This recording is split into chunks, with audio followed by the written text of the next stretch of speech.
specific order, but this time around, no particular order. So, we have 8 bad figures I'm going to talk about. I am going to start off with number 8 again. No particular order. It is the Signature Series Dean Ambrose. This figure got a lot of hate from the wrestling toy collecting community. And I'm going to say that it was a justified hatred because it was a rush job, and I have seen people trying to defend Mattel, saying that they didn't have enough time. But the way I see it is, if you don't have enough time to release something and to get it out to the market in a good fashion, then don't release it at all. Like, what if Apple released an iPad that didn't have a screen? Would people justify that saying they tried their best to get it out on time? No, people would not justify that. People really love drinking the Kool-Aid that Mattel provides them. Or so I'm assuming. But then again, what do I know? I'm just a man whispering into a gaming headset trying to make an ASMR, talking longer than necessary so that you all can get the best tingles, or whatever it's called. Is Tingle from Legend of Zelda an ASM artist? I wonder. That's his name, right? Whatever. Next up, it is the Toys R Us exclusive Kane Build-A-Figure Cena. This figure is actually a lot better than the previously released Cena figure, but we've come to expect from Toys R Us Cenas that they come with his shirt. This one, though, instead of giving us this silly smiling face, it gave us a serious face. But I really did not like how this one just didn't come with a shirt, and it was such a missed opportunity. They said that it was because the budget went into everyone else, but when you look at the other figures in the set, I just can't see that. It just seems like they cut costs to make the most profit and to rip off customers. Next up is create a WWE Superstar Wrestler Rey Mysterio Lucha set. This was just like an unnecessary release. They always come up with these gimmick sets, and I don't think they're ever really successful. Because if someone's going to buy a wrestling set or a wrestling toy, they're obviously just going to buy from the main line. I don't get it. Like, you can't really create your own wrestler. The possibilities were definitely not endless. There was definitely a finite end to the possibilities. And this was just a stupid set. It looked dumb. The best thing to come out of it were those wings. But it was like so dumb. I'm honestly mad at myself for buying it. Then up next, an exclusive to this ASMR session, it is Series 56, Hideo Itami. It doesn't look like him. His attire isn't anything special. And overall, it's just such a meh figure. People love Hideo Itami, so you're definitely going to be getting people hyping this figure up because it has his name on it. But if you package this up as, say, Fandango, it would be terrible because it's not Fandango, and you probably still get Fandango fans saying it's awesome. And that's something that bothers me about reviewing toys and stuff like that, and I assume a lot of reviewers get it. Like, if you review a Zelda game and say it's bad. Like, personally, I don't enjoy Skyward Sword. I hate having to move my hand around, but I'm a big Zelda fan. If I said that was awful, I'm gonna assume that a lot of people will just say, like, nah dude, it's Zelda, it's awesome, which blows my mind because, it's not just because something, just, you know, like, it's pizza. I'm sure we've all had bad pizza, and I'm sure we've all had amazing pizza. Yeah, it's pizza, but I want nice pizza. And then up next is, again, someone that this applies to, Kevin Owens. You got a lot of Kevin Owens fans saying this figure is awesome, but overall it's too fat and too skinny at the same time. His arms are so big, and just the face kind of works. It's not that great. It's probably the saving grace of the figure, but Mattel's great paint applications, that was sarcasm, brings it down. I really wish that they actually took the time to make a Kevin Owens figure great, and we might have to wait for the Elite for that, and it's upsetting because Kevin Owens is kind of cool, but it's interesting to mention that whoever was doing those Ring of Honor figures, they advertised their Steen figure, but obviously Mattel beat them to the punch, got the scoop. I think that company missed out on that opportunity to release a great Kevin Owens Steen figure before Mattel. But whatever. You snooze, you might lose. And up next is a figure I absolutely despise. People in the comments of both the videos, my top 7 worst, and my review of him said it's great. I don't agree. I think it's absolutely terrible, dreadful figure. The face is not successful, in my opinion, of course. These are all my opinions. The face isn't successful. The torso is mismatched with his legs, and it broke apart when I tried to articulate his feet, his legs. Sorry for the little blooper there. Can you still get tingles when I say incorrect things? Is it better if I edit down these talks, or would you rather just hear my unedited talk? Because this is basically unedited. I have a lot of moments where I stumble along my speech like this, like a lot of pauses and stuff, and I'm just wondering what you prefer. You can let me know in the comments. Then after that horrible figure is another very bad figure. It is Fandango Series 58. The only thing that's kind of like Kevin Owens, the only thing I like is the face. The face looks good. The body looks bad. He's way too jacked. They need to realize that Fandango isn't like the most ripped man on the planet of the earth. And they also need to realize that shirts actually have sleeves and not just like spandex arms. That was a huge problem I found with that figure. And the rest of it is so generic that it's just like, you missed the time to get this out, Mattel. Then it is Kane Series 55. Basically tied with Big Show 57 for the worst figure of the year. I'm not sure which is worse.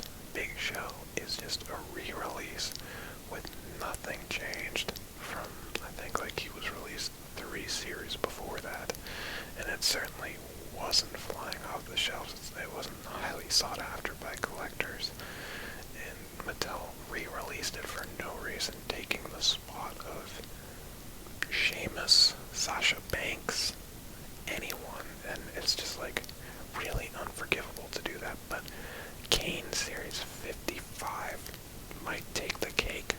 He's a re-release of a previous Corporate Kane without the elite articulated legs.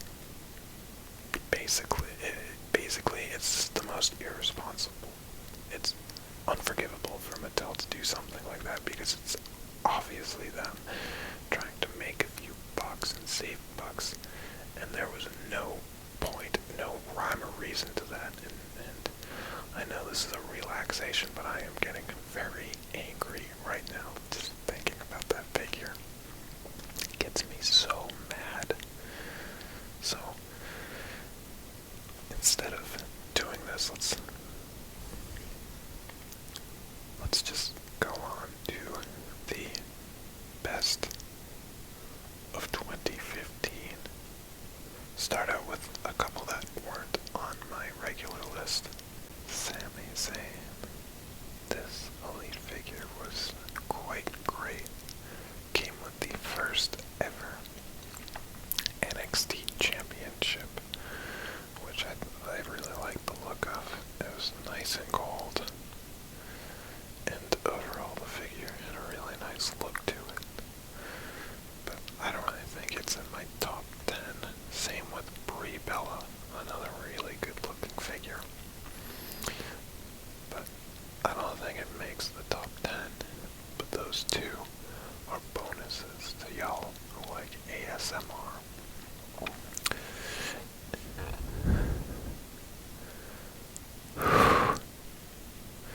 Kicking off the list is Goldust Elite 36. This figure was so good looking. It was heel Goldust, I think, and he had a really cool studded coat and an amazing paint job. And I've always been a fan of wigged old school Goldust, but this was a very great evolution to Goldust and would work very well on your Goldust shelf with his other figures. The basic Jester version was also cool, but I think this one was a little better, especially with that coat. Up next, it is Series 52, Nikki Bella. I loved how this was like the first figure that they didn't paint her tights on her legs, and they let it be like underwear because that is how she has it. And I'm always bothered by how like they're so modest with these women and how they always have painted and sculpted tops on them instead of just having like a nude mold, which I think would work way better, but apparently they're afraid of dudes making them naked or something, which is silly, because dudes will make them naked anyways. Also, I like how they updated her boobs. Makes them look more natural, right? Well, they're not really natural, but you get what I'm saying. Compared to Brie, you can definitely tell there's a difference in sizes. And then after that, it's one of my favorite Mattel figures ever. It is Dwayne "The Rock" Johnson, Create-A-Wrestler. Why is this figure so cool? Let me tell you. I'm a big fantasy fan. I love Oblivion, and I've seen pictures of Skyrim. And just seeing this rock, it makes me think that he could be in this game, and they used his tattoo well to make it gold-plated. And it's super creative. It's like they took the rock and made something entirely new, entirely cool. And for such a meh line, they really created something special. And I wish that the creativity continued, although I am looking forward to Rusev Bear if that ever comes out, which I doubt it will. After that, it is Elite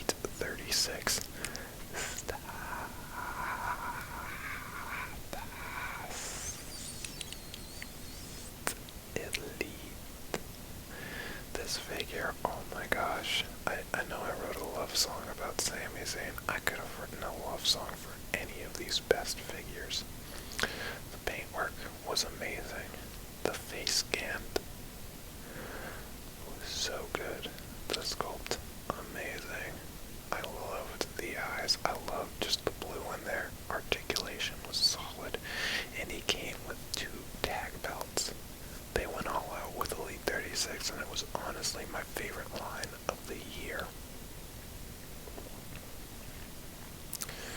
After that, it is AJ Lee. This figure was and most likely will be, the last figure ever released. And it was a great swan song. It got a great shirt, great outfit. And the face was the best AJ Lee face we have yet. It looked like her. And honestly, I picked up 2 of them for myself. One keep-on card and one to have loose because, yo, it's AJ Lee. She's one of the best. And it's sad that she's no longer wrestling, but I can't wait to see where the future leads her.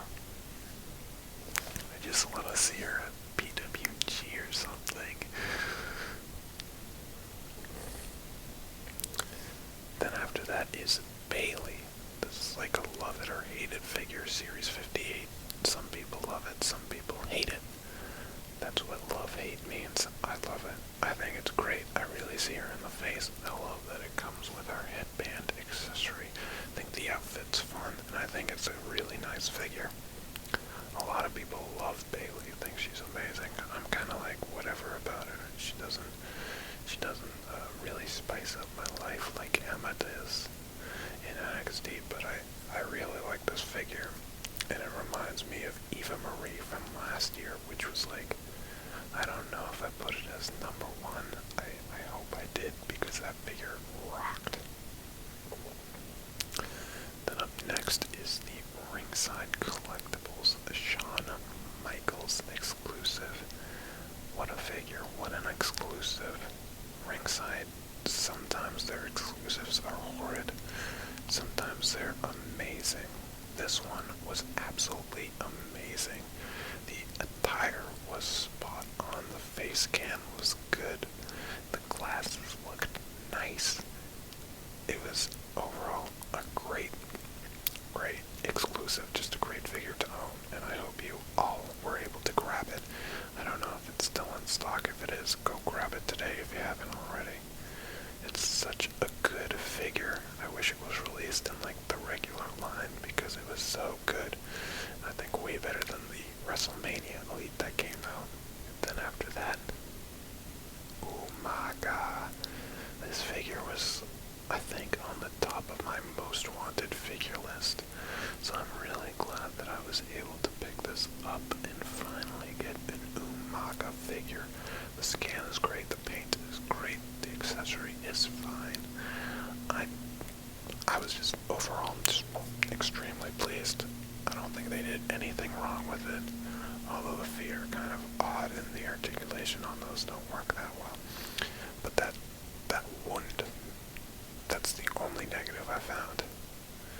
And next up on my list for most wants, it's Festus and Boogeyman. Number 2, Elite 36, Dean Ambrose. This figure could have been number 1. I love it. The face is so fun, so great, like crazy. He looks like the lunatic fridge here. Dean Ambrose, I love it, love it. It comes with accessories like his sweatshirt vest thing, and it even comes with a kendo stick so he can beat people up. And the attire really looks like him. The face does, and the attire really works with Dean Ambrose style. You can paint it black if you want, you could paint it gray if you want. Overall, it's a really, really great figure, and I don't really think that Mattel has it in them to create another figure as good as this one. And ending this list, the greatest battle pack ever in my eyes. Battle Pack 34's Hornswoggle and El Torito. These El Torito looks so cool in red. Hornswoggle looks so cool in his